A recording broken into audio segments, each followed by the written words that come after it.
Bonjour à tous. Myriam avec vous pour une bulle de sagesse en compagnie de Stéphanie Marlière. Donc, bonjour Stéphanie. Bonjour Myriam et bonjour à tous les auditeurs. C'est un grand plaisir de te rencontrer et de découvrir ton parcours. Donc Stéphanie, tu es donc naturaliste, guide nature, naturopathe, également, tu as beaucoup de casquettes à ton arc.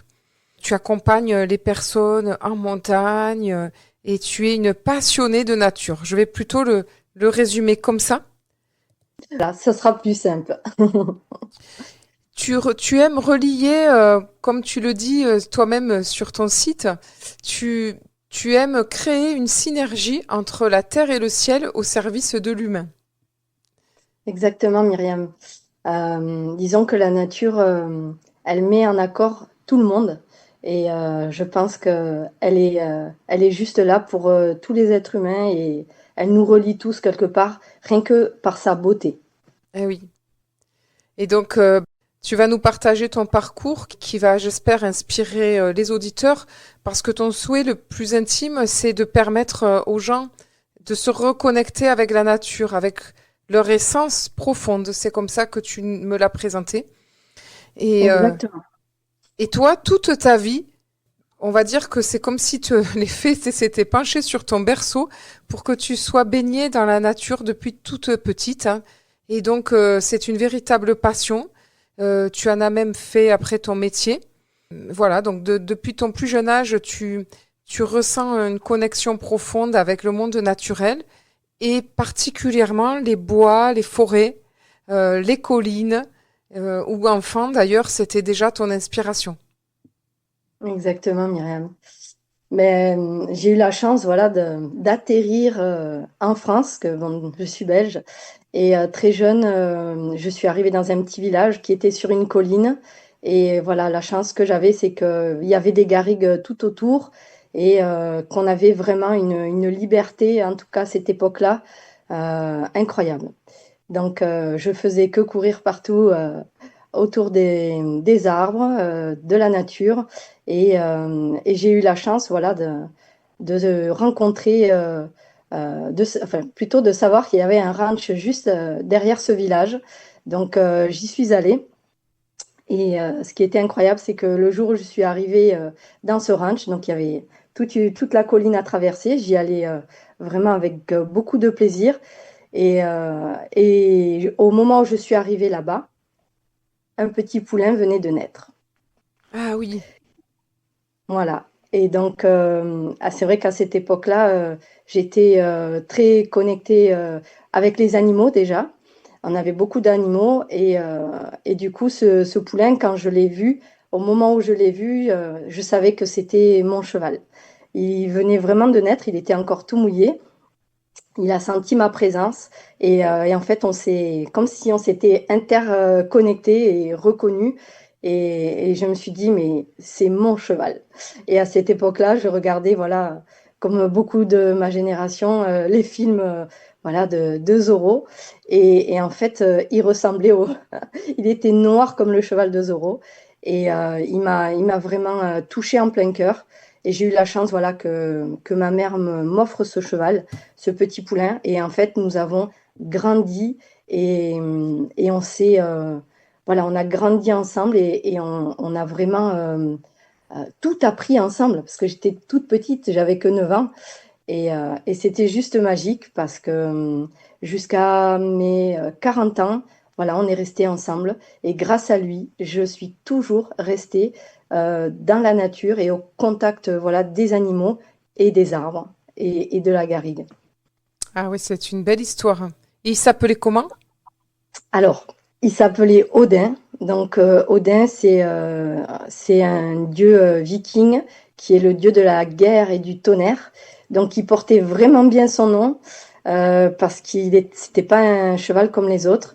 D'ailleurs, en grandissant, voilà, il avait un tempérament très très feu. Il acceptait que moi, il y a que moi qui pouvais l'approcher. Il était étalon très longtemps, jusqu'à l'âge de 7 ans. Et j'étais un petit peu comme, voilà, comme sa muse. Et c'était magique parce que on n'avait pas besoin de se parler, rien que de se voir comme ça, on savait ce que l'autre attendait de l'autre. Et nous avons vécu, mais vraiment, des moments magiques, inoubliables.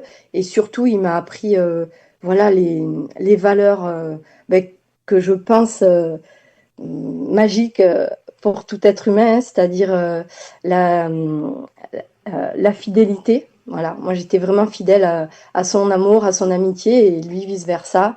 Il a incarné aussi les valeurs du travail parce qu'il fallait vraiment se lever tôt le matin, tous les mercredis, tous les samedis, les dimanches. Voilà, j'étais avec lui, nous étions ensemble, on a parcouru des milliers de kilomètres. Et voilà, ça responsabilise en fait quand on a un animal comme ça très jeune, ça nous donne un axe, une voie. Ça nous permet vraiment de ne pas faire autre chose, en tout cas à côté. Ah oui. Et du coup, ça a préservé et développé voilà, des perceptions incroyables. Voilà, tous ceux qui sont en contact avec les animaux me comprendront. Oui, parce que vous parliez, comme tu dis, sans mots, vous vous comprenez, et en même temps, j'imagine que quand tu as eu des difficultés, c'est presque ton confident. Alors exactement, en fait, j'aime bien dire qu'Odin était mon repère. Repère.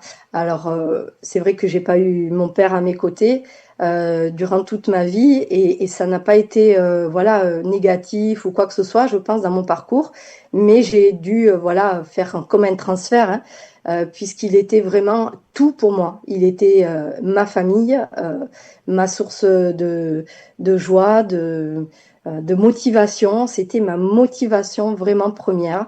Et je remercie infiniment ma mère, justement, que j'ai toujours, de me l'avoir offert, parce que ça aurait pu être un caprice, et ça ne l'a pas été. Mais voilà, elle a été à l'écoute, et elle me l'a offert, et elle savait vraiment que il allait être important pour moi durant toute ma vie. Donc voilà, Ah merci. oui, c'est formidable. C'est une belle histoire. Et donc, bah, du coup, tu as grandi avec ce compagnon, ce qu'on va dire ce compagnon finalement. Et puis, parallèlement, tu t'es formé parce que tu as découvert la nature autour de toi. Et voilà, et avec cet amour de la nature, tu as voulu travailler, gagner ta vie, enfin voilà, ton métier principal, parce que tu en as fait plusieurs, ça a été de devenir garde forestier Alors exactement. Alors pas garde, mais ouvrier forestier. En fait, à l'Office ben, c'était national, à l'ONF, quoi, l'Office national des voilà, forêts. exactement. Ben en fait, quand on est connecté comme ça à la nature et qu'on est toujours en extérieur, c'est bien sûr le choix, il est très clair. Hein, c'est que il y a plein de choses qui ne seront pas possibles. C'est de travailler dans des bureaux ou d'être dans le secrétariat et tout ça. Donc je me suis orientée très rapidement vers les métiers d'extérieur. Voilà, j'ai passé un concours, le concours à l'ONF. Et c'est vrai qu'à cette époque-là, il y a eu beaucoup de feux de forêt. Et l'ONF avait créé des unités spéciales contre les incendies. Et voilà, et j'ai été prise pour mon plus grand bonheur, hein, parce que c'est vrai qu'en tant que femme, enfin, c'était pas gagné. La preuve que oui, hein, mais il fallait vraiment y croire et être très motivée.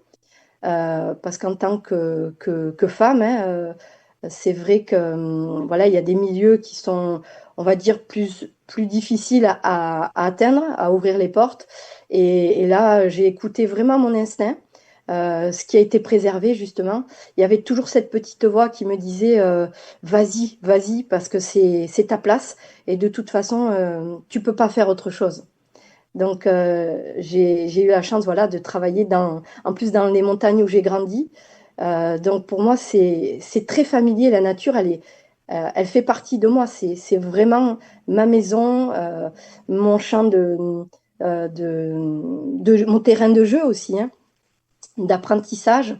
Et voilà, donc, un monde très masculin aussi, Oui, parce que tu qui a étais été la première femme, hein, si je me souviens bien de ce que tu m'as dit, tu étais la première femme à devenir ouvrier forestier. Alors, dans cette section, oui, c'est vrai qu'en 99, le monde forestier était, enfin, voilà, comme je vous ai dit, difficilement abordable. Il faut être très, très motivé. Et dans la section, voilà, feu de forêt, oui, j'ai été, voilà, la première à ouvrir la porte. Après, il y en a eu d'autres. Et c'était vraiment, mais une période de ma vie aussi magique que difficile parce que voilà, moi je suis tant que je suis dans la nature et en connexion et en contact avec les arbres et que j'ai cette vue, moi je dis toujours c'est les montagnes, c'est mon bureau. Des fois j'envoyais des photos à mes amis en disant regarde mon bureau aujourd'hui, voilà, il est ici et c'était juste incroyable. Et du coup, on peut être que émerveillé tous les jours dans ce cadre-là. Mais il y a quand même, voilà, un travail à fournir, hein. C'est-à-dire que moi, je crée des pare-feux avec mon équipe. Donc, ça veut dire la tronçonneuse et la débroussailleuse tous les jours. Qu'on soit une femme ou un homme, il n'y avait pas de, voilà, de distinction ou quoi que ce soit. Et justement, je pense que c'est là où j'ai appris à connaître mes limites physiques et aussi mal. Je prenais la tronçonneuse comme tout le monde et c'était vraiment mon outil de travail préféré. Vraiment. Je me suis régalée. J'ai fait un focus sur cet outil. Et alors, bien sûr, on coupait que des arbres qui étaient destinés, voilà, ou qui étaient morts ou qu'on devait enlever pour faire ces coupes-feu, hein, pour préserver toute la nature qu'il y avait derrière. Donc, ça, tout avait du sens pour moi. Je coupais pas du bois pour faire du bois, mais vraiment pour protéger toute la forêt et cette nature que je chéris depuis que je suis toute petite, quoi. Ah Voilà. oui. Eh bien, merci Stéphanie. Je vais te proposer une première pause musicale et nous allons continuer à écouter ton parcours tout de suite après cette pause. À tout de suite. Myriam avec vous pour une bulle de sagesse en compagnie de Stéphanie Marlière. Et donc Stéphanie qui nous partage sa passion de la nature. Elle est guide nature, elle est aussi naturopathe, mais elle fait également bien d'autres choses. On découvre le parcours de cette passionnée.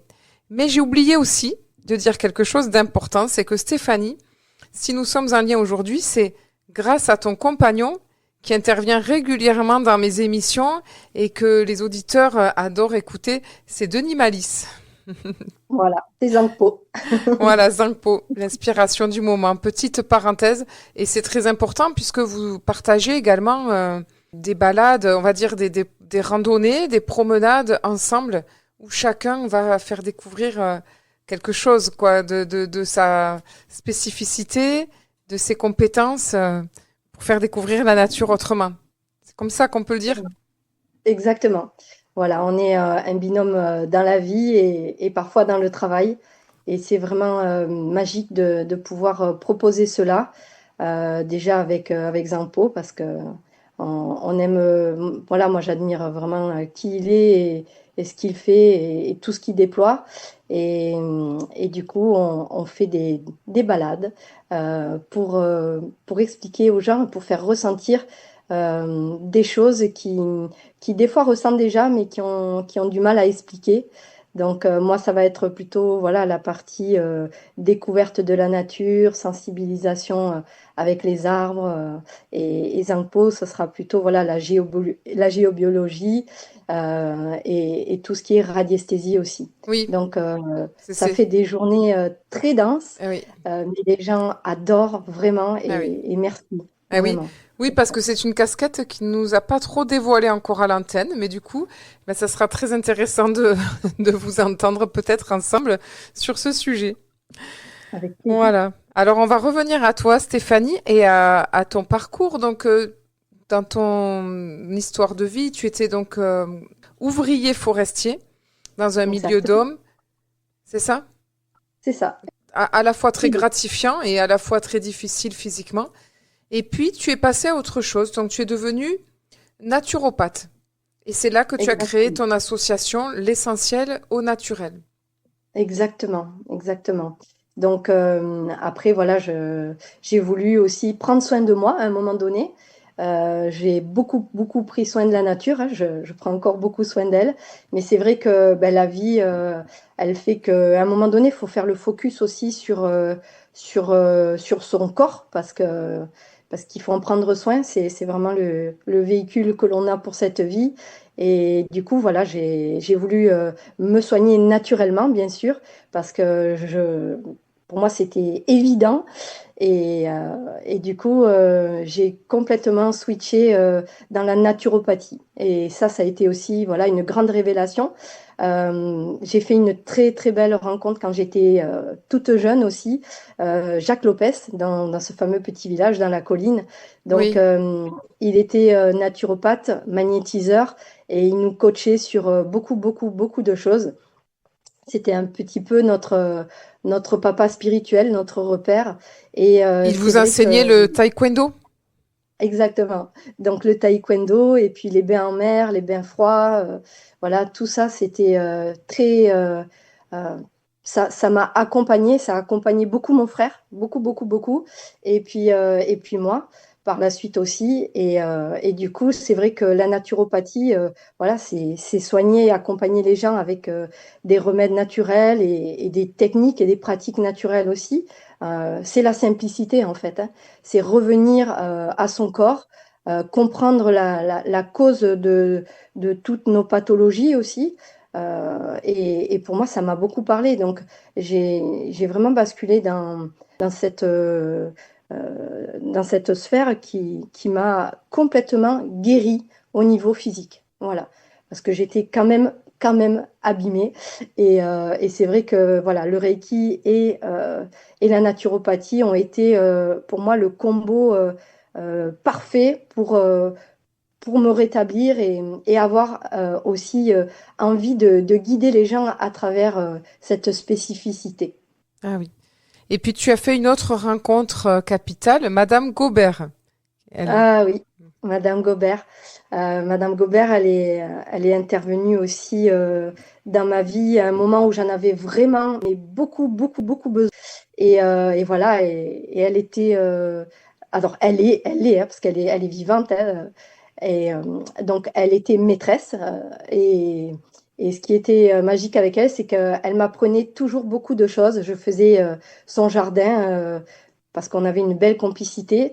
Et j'ai beaucoup de respect pour elle.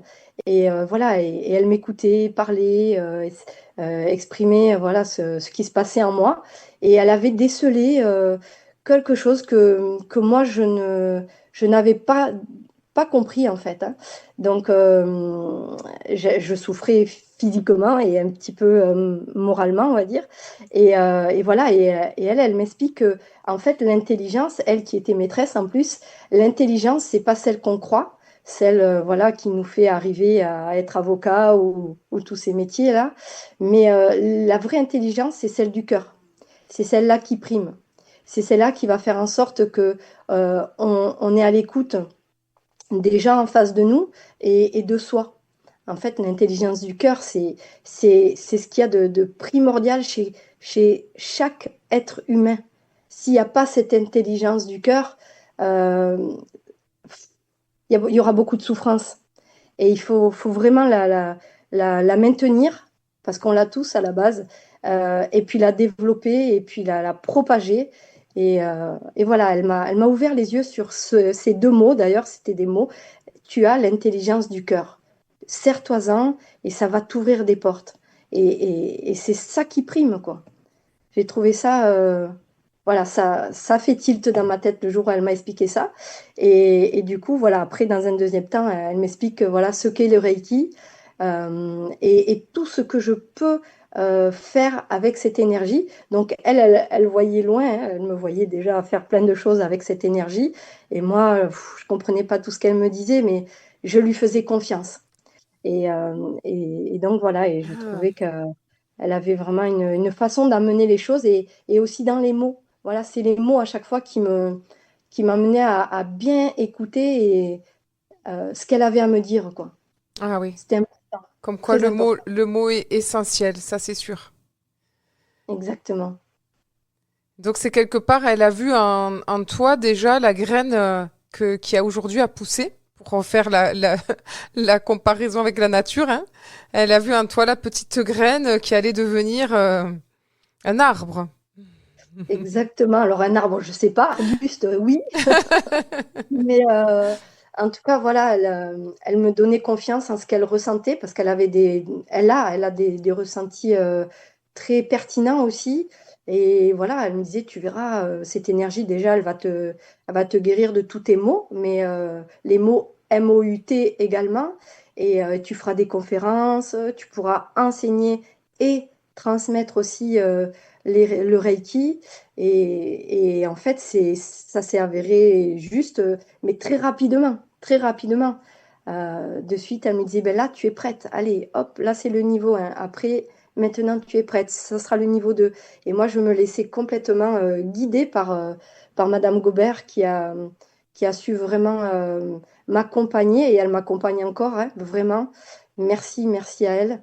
Et voilà, et du coup, ça accompagne aussi beaucoup, beaucoup d'autres personnes, puisque c'est vrai qu'à travers mes consultations de naturopathie, c'est très rare si je ne fais pas un soin énergétique à côté, puisque les gens, ils viennent avec des problématiques, des pathologies, et l'essence de tout ça, c'est l'émotion. C'est tout l'émotionnel qu'il y a derrière, qui a développé quelque chose, voilà, de négatif, en tout cas de formateur, on va dire, chez eux. Et du coup, je fais des soins. Et aujourd'hui, ça fait partie intégrante de ma vie, que je mange, que je respire, que je regarde un paysage. Voilà, le Reiki, il est vraiment très, très, très présent chaque fois, chaque jour. Ah oui. Merci Stéphanie. Je te propose une deuxième pause musicale et nous allons nous retrouver tout de suite après pour la suite de tes aventures. À tout de suite. Myriam avec vous pour une bulle de sagesse en compagnie de Stéphanie Marlière. Donc Stéphanie, passionnée de nature, guide nature, naturopathe et Reiki. Donc on dit comme ça, tu transmets le Reiki. Voilà, on dit enseignant Reiki. Voilà. Enseignante Reiki. Voilà, donc tu nous expliquais juste avant la pause que après ton premier travail de ouvrier forestier, tu t'es reconverti dans la naturopathie. Tu nous as parlé de Madame Gobert, de Jacques Lopez, de ces belles rencontres qui t'ont inspiré ta vocation, si on peut dire. Et puis donc tu reçois les gens, pour des soins de naturopathie et tu leur proposes également du Reiki. Et tu nous expliquais que ça habite toute ta vie. Alors, Stéphanie, j'aurais voulu aussi qu'on aborde, tu as créé un site pour ton association, L'essentiel au naturel, sur lequel il y a différents liens et il y a deux beaux films. Donc, tu as été filmé par des cinéastes sur ton parcours où tu parles des lieux magiques en pays catalan. Et donc, tu nous emmènes en immersion, tout comme tu le fais dans la vie, hein. Sauf que là, tu es filmé. Voilà. Exactement. En fait, ma vie est vraiment rythmée par les saisons, par les plantes, par les arbres. Et voilà, j'ai vraiment la chance de connaître mon département en long, en large et en travers, grâce à mon métier précédent aussi, Eh et oui. surtout à ma motivation, à ma curiosité. Et j'aime vraiment expliquer tout ce qu'on peut expliquer sur la nature et aller sur les sites sacrés, parce qu'on en a beaucoup, il y en a partout en France, il y en a partout sur la planète. Et c'est vrai que les Pyrénées-Orientales sont un endroit, c'est un mix de tous les départements en fait. Parce qu'on a vraiment déjà, on a le Canigou, qui est notre montagne sacrée, que l'on voit dès qu'on arrive dans le département, qui a une énergie très puissante, très spéciale aussi, qui est remplie de fer, hein. Le Canigou, c'est un tas de fer inimaginable. On a la Méditerranée qui borde bien notre département. Voilà, l'énergie de l'eau est bien présente aussi, même si c'est un département très sec. Et il y a ce vent, la tramontane, qui est un vent très purificateur, très puissant. Alors beaucoup ne l'aiment pas parce que c'est vrai que quand il souffle 3 jours, 6 jours, enfin, il souffle très longtemps. Mais en fait, tous ces éléments font que il y a une énergie vraiment incroyable ici dans les Pyrénées-Orientales. Et beaucoup de rivières, beaucoup, beaucoup. Ah oui. Et des arbres Eh remarquables, oui. comme dans toute la France. Voilà. Et donc tu nous amènes à la rencontre de ce gardien des Corbières qui est le plus vieux genévrier du monde à Opoules et qui est âgé de 1600 ans. C'est quand même incroyable, un arbre de 1600 ans. Et il est donc classé arbre remarquable. On regarde un petit extrait ensemble et puis tu nous diras voilà ton ressenti. Comment est-ce que tu fais quand tu es face à cet arbre pour le sentir, pour l'écouter. Voilà, à tout de suite. Même le chemin est magnifique, avec tous ces arbres qui nous accueillent. Donc là, on va arriver dans un autre domaine, qui est le domaine du vieux genévrier, et qui appartient à la famille Dardenne. Ce sont des gens très gentils qui nous autorisent à aller voir cet être remarquable. Ils considèrent que c'est un patrimoine qui appartient à tout le monde. Il ressort encore mieux avec les vignes toutes vertes claires. Il est magnifique. Il s'impose dans le paysage et il a toute sa place. Coucou. Il est splendide. Il a un tronc très tourmenté. Et voilà, ça témoigne de son âge. Il est estimé à 1600 ans, peut-être plus.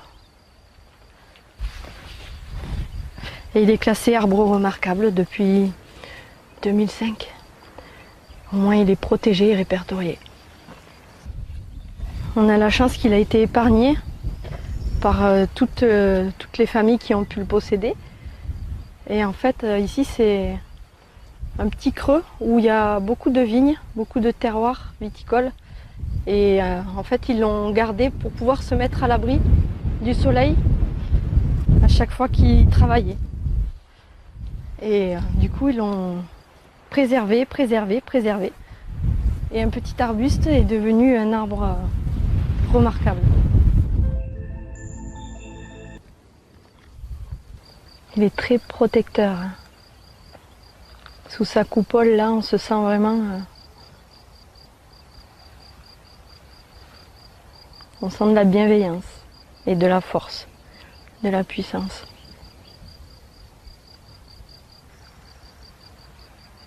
Il a tout traversé et il n'a pas bougé. Et moi, il me fait penser à Sirius, à l'étoile. Je pense qu'il y a des liens comme ça, avec le canigou aussi. Notre beau canigou. D'ailleurs, la racine du mot canigou, canis, c'est chien, grand chien. Et l'étoile de Sirius aussi. Elle est dans la constellation du grand chien. J'ai l'impression que tout est lié. Et quand cette constellation est au-dessus de notre beau canigou, le ciel à ce moment-là, il a toujours des couleurs divines. Vraiment. Ça nous offre un spectacle sans voix. J'ai remarqué ça. J'ai l'impression que ici c'est le centre du monde, comme le disait Dali. Tout part d'ici. On a la chance de tout avoir dans notre département. Bien sûr la mer, la montagne, plusieurs types de forêts, les eaux chaudes, les eaux fuligineuses, les eaux salées, de la haute montagne, de la plaine. Tout est là, tout. Des belles personnes.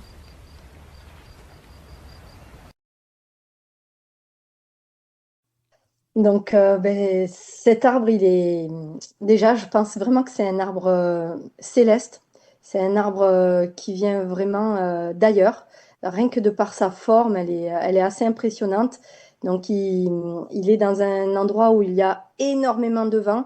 Il est confronté en fait à tous les extrêmes, c'est-à-dire à la sécheresse, au soleil intense, au vent violent, voilà, à toutes les conditions météo qui sont vraiment très, très rudes, en tout cas dans les Corbières. Et voilà, il témoigne d'une résilience et d'une force. On pourrait dire de tous les arbres, hein, mais c'est vrai que cet arbre-là, il est assez, assez spécial. Il fait 4 mètres, je pense, 4 mètres de diamètre. Il n'est pas très haut, hein, c'est un vrai catalan. Il est petit et très, très ramassé. Son pied est très, très couvrant. Et en fait, c'est vraiment un arbre protecteur et purificateur aussi. C'est vrai que moi, la rencontre avec cet arbre, elle m'a bouleversée. Elle m'a même changé la vie, vraiment. Je suis en connexion avec lui. On est en connexion tous les deux depuis plus de 26 ans maintenant. Et c'est vrai qu'il est aussi un de mes repères. Odin a été mon compagnon Animal, animal, on va dire. Mais lui, c'est vraiment mon compagnon arbre, végétal. vraiment. Oui, ah oui. Exactement. Et du coup, c'est vrai qu'on a une relation, on peut parler de relation, hein, très, très spéciale, puisque oui, il va m'envoyer des messages. Je ne suis pas forcée d'être à côté de lui, mais je vais avoir vraiment des messages très précis que j'écoute maintenant, parce qu'au début, je les écoutais, voilà, plus ou moins. Mais maintenant, je sais que je dois être à l'affût de ce qu'il m'envoie et je suis là, quoi. Je suis à ses côtés. Et, et les premiers messages, ça a été de venir le voir un jour de pluie, par exemple, alors que j'avais pas du tout envie parce que c'était pas le moment pour moi. Et c'était un moment, voilà, où je devais retrouver plutôt du soleil. Et en fait, au moment où je suis arrivée devant lui, à la seconde où je me place devant cet arbre magique, il y a un arc-en-ciel qui se crée juste au-dessus de sa coupole. Et là, j'ai dit, waouh, mais c'est pas possible. C'est un cadeau, en fait. Il m'avait vraiment fait ce cadeau. Et le message, c'est après la pluie vient le beau temps.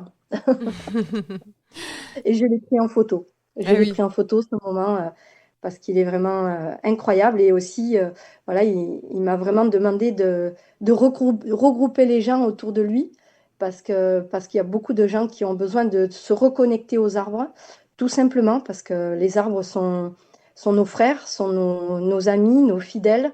Ils travaillent sur nous, les humains, avec beaucoup de subtilité, avec beaucoup de silence, de douceur.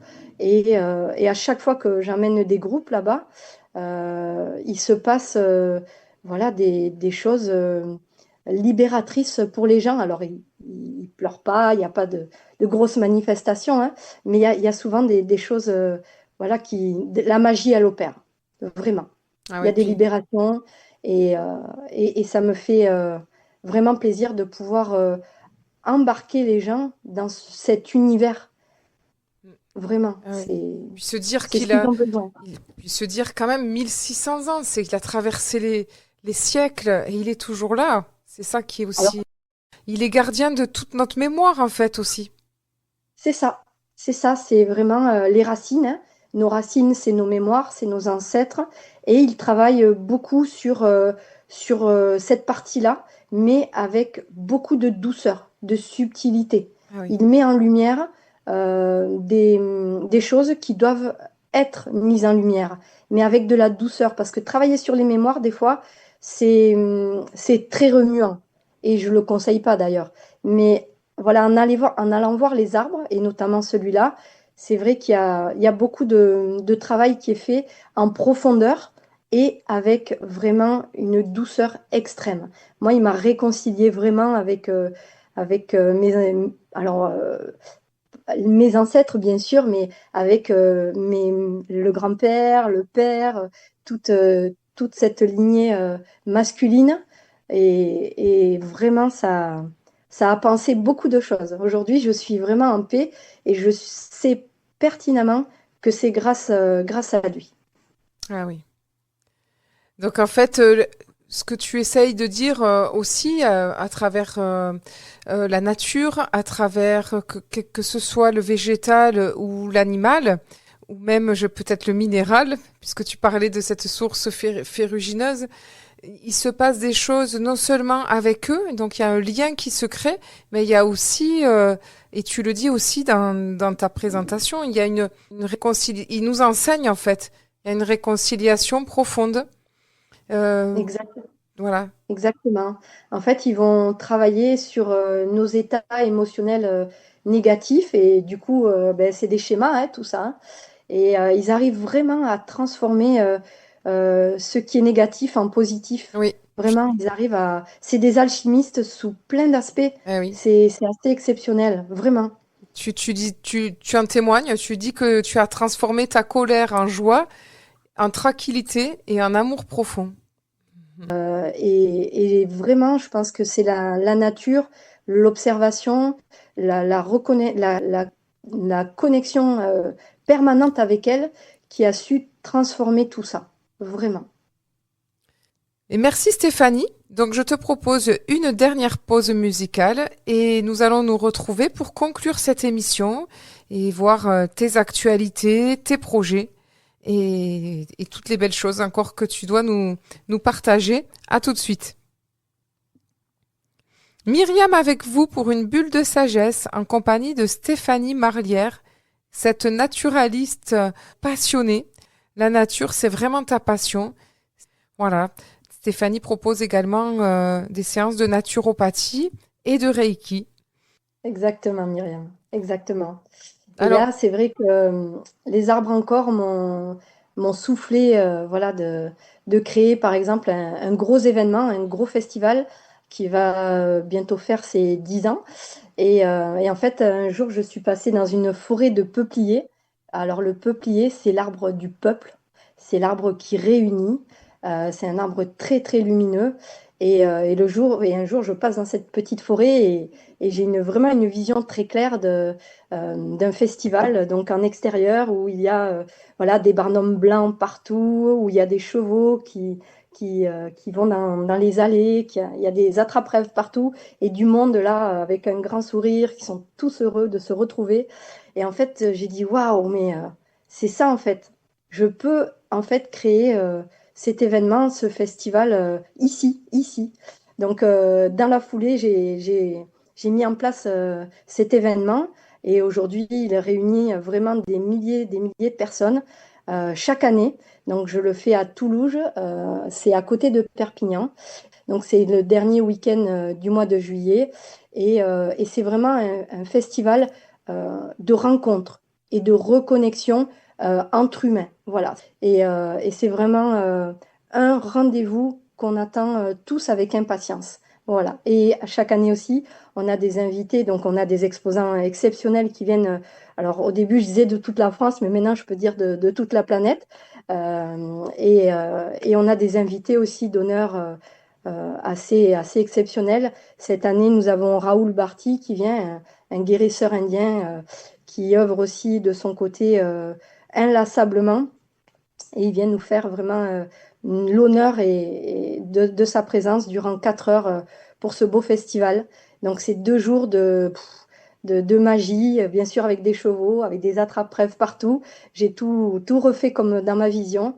Et vraiment, c'est un moment à ne pas rater. Je vous invite vraiment, même si vous habitez loin, à prendre ce temps pour vous, ce rendez-vous, et à venir nous retrouver. Et vous aurez certainement une belle rencontre qui vous attend. Vraiment. d'accord, merci Stéphanie. Ça, c'est la première actualité. Mais tu prépares également, donc vous venez de faire avec Zangpo une balade dans la forêt immersive où vous avez chacun apporté, voilà, éclairé sur un aspect, voilà, on va dire de la nature, hein, un bain immersif de nature et d'ouverture de tous les sens. Tu en as prévu une autre. Est-ce que vous avez déjà la date? Alors, on n'a pas encore la date. Il faut qu'on se mette d'accord sur la date. Mais il va y en avoir très régulièrement parce que la forêt de Nébias, c'est une forêt vraiment. Elle s'appelle d'ailleurs la forêt magique Elle a une énergie très pétillante, très joyeuse. Et la luminosité, elle est très spéciale. Les arbres, les fougères, les mousses, tout est... Voilà, je ne sais pas si vous connaissez la forêt de la Sainte-Baume aussi. C'est une forêt exceptionnelle qui est vers Marseille, là-bas. Et ça a un petit peu cette énergie de magie. C'est des endroits qui n'ont pas été trop, on va dire, percutés par l'être humain. Et vraiment, il y a des choses à ressentir, à voir, à comprendre, à vivre, surtout à vivre. C'est pour ça que cette énergie de groupe aussi, de créer des groupes pour aller faire des immersions en pleine forêt, c'est ce qui nous fait vraiment vibrer aussi, voilà, avec Zangpo, parce que c'est de l'accompagnement finalement aussi. Il y a beaucoup de rencontres, de confidences aussi, de découvertes. C'est un mix de tout ça. C'est juste parfait. Ah Et oui. on leur fait goûter aussi des spécialités comme mon pain à l'ortie avec l'aioli à l'ortie. Et vraiment, c'est des partages très puissants, très profonds et toujours très simples. Simple. Voilà. Voilà, la simplicité absolue, Ah oui. tout le temps. Ah oui. Ah ben, ça donne envie en tout cas. Et puis, tu me partageais ces petits outils que tu utilises pour écouter les plantes et les végétaux. Et donc, Exactement. tu proposes d'écouter les plantes et les arbres hein, dans ces sorties. Exactement, c'est vrai que, il y a un petit outil qui s'appelle Bambou. C'est juste magique puisque grâce à ce petit appareil, c'est un boîtier, on va pouvoir écouter la musique des plantes. Ça veut dire que ça va capter l'énergie qui les traverse et surtout l'énergie du moment. Ça veut dire qu'on ne peut pas non plus les écouter comme ça en arrivant, on met des électrodes et hop, on fait un petit concert. Ça ne marche pas comme ça. C'est des êtres extrêmement sensibles, les plantes, les arbres, qui ont aussi des émotions. Et quand j'arrive avec ce petit boîtier, si j'arrive trop vite ou trop pressé ou que on exige quelque chose d'eux, je vous garantis qu'il n'y a pas un son qui sort. Donc voilà, il faut y aller vraiment avec beaucoup d'humilité, beaucoup d'amour, de douceur. C'est vraiment un partage qu'elle nous fait, la plante. Et en fait, elle nous fait écouter, Un elle nous fait cadeau. l'honneur Ah oui. d'écouter et de vivre et de ressentir la vibration qu'elle a là, à l'instant T, quand on est devant elle. Et je vous jure que quand se met à ressentir, ou plutôt à écouter ces notes musiques qui sont très cristallines en plus, quand j'observe les participants, très souvent, il y a une émotion qui arrive et des larmes de grâce qui arrivent parce que c'est juste incroyable d'écouter cet être vivant qui est pour nous à la base silencieux, immobile. Et en fait, c'est pas du tout ça. Elle est pleine de surprises, d'émotions aussi, d'émotions. Elles sont très rigolotes aussi, vraiment.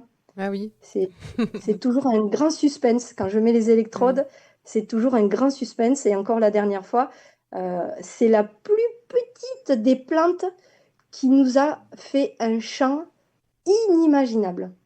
Vraiment. C'était à couper le Ah souffle. ouais. Ah ben on Une pourrait petite terminer, ronde.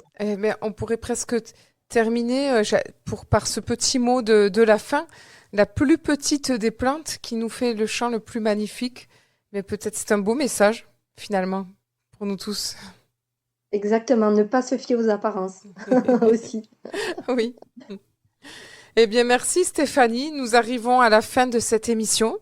Et eh bien voilà, nous avons toutes les informations. Je mettrai sous le podcast ton site, les vidéos et puis les liens des réseaux sociaux pour être présent dans les prochaines sorties, les prochaines balades et tout ce que tu proposes. Merci Myriam. Merci infiniment. Vraiment. Et quant à moi, je vous donne rendez-vous la semaine prochaine pour une autre bulle de sagesse. Belle semaine à tous.